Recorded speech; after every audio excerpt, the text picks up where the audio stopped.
All right. How are we sounding? Are you guys all good to go? Okay. All right. So we'll get started. I'm Tig Young, and this is the State Street Future State podcast. Each episode brings together expert perspectives on where the investment industry is heading and what that means in practice. We explore the trends, decisions, and operational shifts shaping how firms innovate, scale, and deliver value in a fast-changing market. I'm joined by my co-host, Anna Bernasek, Head of Insights at State Street. And with that, Anna, let's get started. Thanks so much, Tig. And hello to all our listeners out there. I'm really excited to share the conversation I had the other day with Jeff Sardina when he stopped by the studio. And for those of you who don't know Jeff, he's our new global head of ETF Solutions. And as State Street is the world's leading servicer of ETFs, Jeff really does see it all. So Jeff actually came by after being on an extended roadshow visiting clients in Europe, Asia, and Australia, and we talk about what he learned from those meetings. So please have a listen. Hi, Jeff. Welcome to Future State. Thanks for having me, Anna. So, okay, first off the bat, Jeff, congratulations. You've taken over as global head of ETFs for State Street, and you've taken over from Frank Kudelka, who's a veteran of State Street and really a legend in ETFs. So how does it feel? It's exciting. I'd say it's bittersweet. It's not every day that your boss, who's best boss I've ever had, sorry to all my other bosses, that your boss is also a mentor and a really good friend. So that part's a little bittersweet, but I'm very happy for him to be able to kind of go spend more time with his family. And I think at last count 12 grandchildren. So I'm excited for him, and I'm excited for, the green fields ahead on ETFs here. Amazing. And Jeff, really, okay, you're new to the role, but you're not new to State Street, right? So maybe just tell our listeners just a little bit about you. Yeah, sure. So you're right. I'm not new to State Street. I've been at State Street for 21 years. All 21 of them, I've worked on ETFs. So people always say, what have you done at State Street over time? And I think it's easier to say what I haven't done, frankly, because I've done everything you can possibly do inside of an administrator custodian for ETFs. So what I haven't done is I've never touched a mutual fund, which I know is very odd working at State Street, but I've never have. And frankly, I'd like to never do that. I'd like to stick around with ETFs. But yeah, I've played every role. So it's been exciting. I've been on the operations side. I've been on the product side, obviously. I've been in relationship management. Everyone's a salesperson at the end of the day, so I've done that as well. But I think the area that I spend my most time is probably just being a steward for ETFs in State Street. Like, get out there, make sure that the industry understands what ETFs are, make sure that we can continue to propel them forward, and make sure that State Street's there at the forefront to support all of our clients in the industry. And I believe you have been getting out there, right? So you just joined us after coming back from an extended roadshow. Can you talk a little bit about, where you went, who you saw, that kind of thing? Yeah. So it was an extended roadshow. It was 27 days of travel over a 41-day span. We did 2 sprints, a 10-day in Europe across 5 countries, and then a 17-day in Asia across another 6 countries. I took a bit of a 2-week break, but it wasn't really a break in between. I came back because we had some major industry changes going on in the U.S. that I wanted to be here to support some of our clients through. So that was the break in between. We met with clients. We met with prospects. We met with exchanges. We met with regulators. We met with all of them at the same time. So it was actually a great experience, great conversations, very similar conversations, strangely enough, even though all those markets are remarkably different. Very similar conversations, which I'm sure we'll get into. It was an exciting time. I'd say a couple things for anyone who's going to do a similar trip. 1, I am still happily married, so don't worry about that. 2, try to avoid staying in particular countries for hours. So I spent 18 hours in Singapore, for instance, which probably was a little bit tough. But it was a great experience overall, great conversations, great to see everybody. So about those conversations, what really stood out to you? You said they're quite similar, but can you talk about some of the big themes that you heard? Interestingly enough, the one thing that across the board consistently folks were interested in is what's happening in the United States. It is the largest ETF market by far, like 70+% of all ETF assets are here in the US. So they were very interested to find out, what's popular from a productization perspective, what's going on in terms of inflows, where are the flows going, what are products that maybe exist there that we don't have here in our own region that we should look at, what are some things that have changed from a regulatory perspective that have aided in the massive growth of ETFs in the US. So a lot of conversations about what's going on in the US, and then tying those back to each individual region. Now, truth be told, like a number of those themes that we talked about travel the globe. So there were themes that I was bringing up that are popular here in the US today, but have been occurring in some of those foreign markets forever. So it was interesting to take that full global view and say, these themes that you're asking about here in the US, half of those you already have. It's just we've made them bigger. And now you can come in and learn from some of that and try to change it. So it was a positive experience overall for all of it. But yeah, a lot of meetings over that period of time. So just in terms of those themes at a high level, just give me like 3 that kept coming up. Yeah. So active obviously came up. I mean, the fact that 60% of global launches right now are actively managed and 85% of global launches in the US are actively managed, like that's a common theme. So active for sure. Share class came up. And interestingly enough, like the US is closer to last than first in share class. Canada and Australia were heavy adopters of share class early days with their series and dual listed strategies. Europe's had the ability for a while. It just never really got adopted. So it's interesting to see these countries, I should say, wanting to understand what's the driver, like where's the magic related to share classes in the US. And the interesting part of it is I think we're seeing more and more share classes launch in places like Europe, where specifically Luxembourg, where listed and unlisted, where they've historically had the ability to do it, but there really wasn't any adoption. But how popular that conversation has been in the US, I mean, we've had 100 filers. We have 80 plus approvers. There's already been 8 or 9 prospectuses filed. So this is an active conversation going on in the United States for the last couple of years. I think that brought a lot of firms back to the table to say, well, let's take another look at this. Part of it was there was some wonky naming requirements in Europe that I think got cleaned up over time. But that was another one that was an interesting take.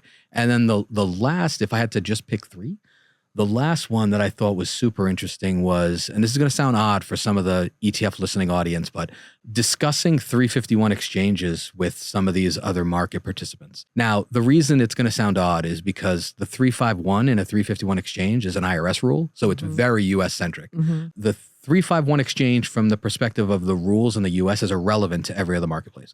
What is not irrelevant is that the entrepreneurial wing of the ETF industry has spent the time and started to move away from let's just figure out use cases for ETFs to figuring out how can we change seeding in ETF? How can we find other ways that ETFs can grow? Like we talked a little bit about this actually and wrote a little bit about this in our paper. The asset migration is kind of what it was called. So there are people out there that are spending time trying to figure out, are there other ways to increase assets in ETFs? And how can we do that? So that's what was relevant. It was less about how a 351 works. It was more about how there are a lot of folks out there, very smart people, trying to figure out what are different ways that we haven't thought of in the past to increase assets in ETFs. And so the talking point or the conversation we had with some of those market participants was, forget 351 exchanges, but like, what's your version of that? How can you do something similar where you've gone beyond where focusing on new innovative products? Great, you should be doing that. We're focusing on expanding the use case of the wrapper. Great, you should be doing that. Now, how can we reduce the friction to get more assets into ETFs? That's kind of the next place you should be looking. So you mentioned the paper that you just wrote. So I just want to tell our listeners a little bit about that.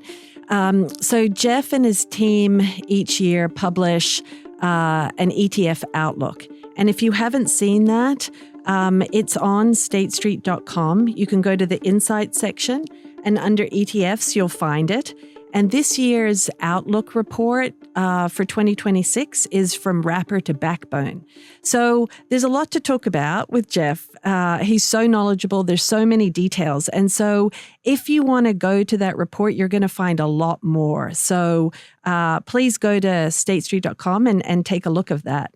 And one of the things in my mind when I'm listening to you talk, Jeff, is complexity around ETFs. So I'm wondering, when you were having client conversations, is that something that came up? If so, what sort of challenges are they having around complexity? Yeah, it's a great question. So it absolutely came up. So one of the common themes we're seeing, and this isn't a US phenomenon, this is globally, is what else can we fit inside of an ETF wrapper, right? Every market starts out the same way with what's the simplest product set that makes sense as an ETF, and then we start to push the envelope and expand. And we're to the point now where you're putting many structured like products that were only available historically to high net worth individuals and putting them into an ETF. Now, the complexity conversation is less about the complex nature of the strategy, right?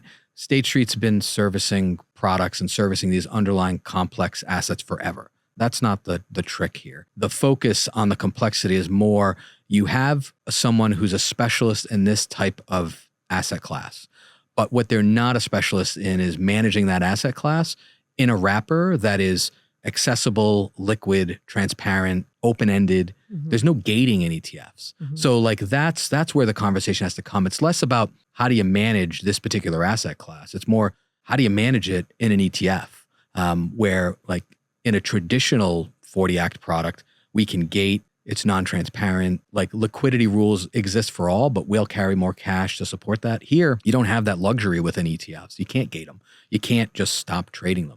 So that's where the conversation and where the counsel that we're providing really is. It's making sure that these managers who all want to do something similar because they see where the flows are, and they also see that those flows are at higher management fees. So there's a bit of a margin play there as well. You can't make an entire ETF business out of sub 10 basis point expense ratio funds unless you're at massive scale, which there's only a handful of firms that can really support that. So it's, understanding if this is the path you want to take, fantastic. We're here to support you. But just know these are some factors that you probably never had to deal with when you had that structure in a mutual fund or a CIT or something else. Jeff, what about shifting gears a little to the sort of theme of democratization? Is that something that's come up in conversations, and in kind of what way? Yeah, so democratization, I think there's good and bad to democratization. And we hear that term all the time, right? Yeah. So a couple things on democratization. So the way I would define it, number one, is actually tied into the last conversation we had, which is taking complex or asset classes that a normal everyday retail investor doesn't have access to. And now all of a sudden ramping that way up to the point where I can trade those asset classes on my phone literally right now while we're talking at an efficient execution. That's the magic of the ETF. Like that's one of the that's the whole accessibility of the ETF. So that's a democratization conversation. Now, I think democratization's great from the perspective of, I think people should have choice in how they invest. I think we should all have access, or many of us should have access to a lot of the same investment types. Bad, and bad's probably a strong word, but the counter argument to that is that I think with that capability comes responsibility. And the responsibility, I view it as both regulatory and fund manufacturer, issuer, sell side, however you want to refer to them. I think it falls in both of those buckets. And I think both of them have done, frankly, a fantastic job to date with that. Like issuers spend tons of time with education on this. Some of these more complex structures, like if you ever go to their websites and look at the actual funds on the websites, like there are tools that you can use to see exactly, like we use buffers, for example. There are tools for you that you can use to see exactly what your protection would be today if you purchase that fund right now or into the future. There's a lot of educational material out there. These firms spend a lot of time educating advisors and making all of that available because they want people to understand what they're buying. So I think they've done a phenomenal job. I think they're going to have to continue to do that as they kind of move up that complexity ladder. Now, regulators, I think they've done a good job as well. I think here in the US, and I won't call anybody out, but like I see the filings, right? That's one of the things about productization within the ETF industry. Like it's all done in public. Like you're gonna have to file. Everyone's gonna see it. So I see the filings, and there are filings that I see at times, and I put my hand to my head and I say, just why? Why do we don't need this? We don't need this. This isn't a positive for the marketplace. And again, this is, by the way, Jeff Sardina opinion only. It's not a positive. And I think regulators have gotten wise to that. And I think they've made some good choices recently on some of the things they've said, hey, hold back, versus some of the things they said, we're full bore forward. I'm not saying those strategies will never work as an ETF or should never be an ETF. I'm saying right now, it's probably the right move to say, hold back.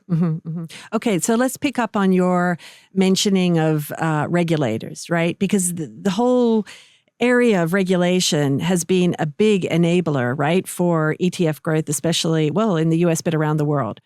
When you look out there, what are the things that the industry should really be paying attention to right now in terms of regulations? And this is one of the things I learned quite a bit about during my travels. So I'll try to pick a few from different markets, and I'll probably round it out with the US since it is the largest market. So one, the time I spent in Japan, the NISA framework, which is essentially expanding the permanence of tax-free investment programs for individuals, that's huge. And part of the reason that's huge is ETFs are eligible investments there. And that's also kind of coming off the back of the BOJ, the Bank of Japan, kind of legging out of some of the quantitative easings that they've done over the last number of years, which frankly got Japan to be one of the larger ETF markets in Asia. So I think that's a huge benefit to ETFs. It's going to take what were predominantly cash-heavy individuals and turning them into investors, essentially. That's the whole point. So I think that's a major benefit for ETFs as they're eligible investment types within the NISA plans. Number two, China. So they have what they're referring to as kind of index investment action plans. So it's essentially China attempting to significantly increase index-based investing. And the way they do that are via ETFs, frankly. So it's like a play to increase the efficiency, scale of their capital markets. So it's not dissimilar to what the Bank of Japan is legging out of. So it's kind of similar. Bank of Japan was more consistent in terms of the flows that they were putting into the marketplace. So far, if you look at the flows in China, it's been a little bit more choppy, but similar concept. Again, similar positive because ETFs are the vehicle of choice historically for passive investing, as you can imagine. So, China was the fastest growing ETF market and became the largest in Asia last year, in part due to this. So I think that's a positive and something that people should pay some close attention to. And then for the US, I guess I have to call out the Growth Act, right? Since it comes up in so many different conversations. I talk to a lot of firms that do not have ETFs today that are thinking, do I enter the marketplace? Do I not? What's the right move here? And I think the Growth Act comes up in 99% of those conversations. Now, the Growth Act, I don't think it stops the ETF train. I think there are a lot of people out there who hope it stops the ETF train. I don't think it does. I think it minimizes one of the multiple benefits ETFs have, tax efficiency. So it minimizes the tax efficiency benefit by kind of normalizing that out a little bit with mutual funds. It does not change the accessibility. It does not change the transparency. It does not change the intraday liquidity. It doesn't change any of that. And if I look at other marketplaces around the world, like the whole tax efficiency that we talk so eloquently about here in the US, that's a heavy US phenomena. Like other markets don't have the same level of tax efficiency that we have here. There are markets that are average cost markets. There are markets that just don't have some of the rules that we have here that are benefiting ETFs. So those markets continue to grow. And you can see that again in our paper, cheap plug. So I'd say the Growth Act, if it's going to do one thing, if it passes, I think the one thing it will do is it will give that group of fund sponsors that aren't in ETFs yet, it'll give them pause and it'll give them a reason to kind of delay the inevitable decision. I don't think it ultimately changes the trajectory. I think it might slow it a little bit, but I don't think it changes it. But again, I'm an ETF evangelist, so take that as you wish. But there's a lot there, Jeff. I mean, there's so much to talk about, and I know we can't talk about it all. So I guess let me just ask you to leave our listeners with 3 key predictions for this year. I'm going to go with a re-prediction from last year. Is re-prediction a word? I don't even know if it is, but I'm going to go with that. So last year for 2025, I predicted that active fixed income ETF inflows would be at parity with passive fixed income inflows. I was wrong. I was close, but I was wrong. I think I was early. At least that's what I argued with Frank and everybody else when they wanted to mark down that I was wrong. So I'm bringing that one back for 2026. And by the way, so far, year to date. I'm like very close. I feel really confident about this one just to show you the growth of active fixed income. I just think it just works so well together to have like a steady hand at the wheel that can make active decisions in that space. It's just, I'm very bullish on active fixed income. Second, I still think that the top 10 issuers in ETF, I think we're going to have a reshuffling of that. It's been very static for a long time, the top 10. I think we're going to have a bit of a reshuffling there, potentially. And then the last one is, it was a hope in the beginning of the year, but I'm feeling more and more confident about it every month when I see the flow projections. I think we're going to have our first $1 trillion ETF. Wow. Okay. Which is, pretty exciting. So yeah, those, I guess I'll call out those three. Okay, well, that's great. We're going to hold you to those, Jeff. We're going to have you back. We're going to keep the conversation going. But for now, just wanted to say thank you so much. Thanks for stopping by. No, this was fun. Thanks. And thanks to all of you for listening today. We'll see you next time on the Future State Podcast.